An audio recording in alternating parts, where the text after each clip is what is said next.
السلام عليكم ورحمة الله وبركاته. موضوع خطير جدا زي موضوع الست نقط بتاع الدوري. اللائحة مكتوب فيها 6 نقاط خصم من أي فرقة تنسحب، وفوجئنا إن اللائحة لك اتغيرت وبقى 3 نقط. ماشي.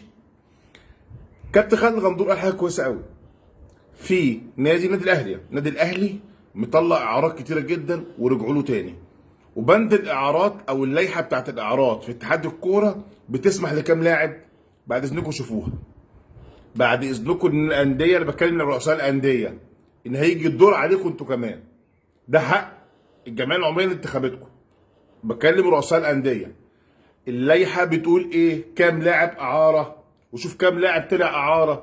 بكلم بقى الانديه اللي هتنافس المصري والبيراميدز والزمالك وسيراميكا والبنك الاهلي. بكلم كل رؤساء الانديه، شوفوا اللائحه قد ايه، والعلاقات كويسه بقت من المصري والنادي الاهلي. ودي الحاجه المهمه، ودي مكسب السنه دي، ان مجلس اداره نادي الاهلي ومجلس اداره النادي المصري يبقوا كده، بياخدوا لعيبه من بعض ويبدلوا مع بعض وبيلعبوا مع بعض، فالاهلي والمصري يبقوا حبايب، وده الحمد لله كنا مستنيينها.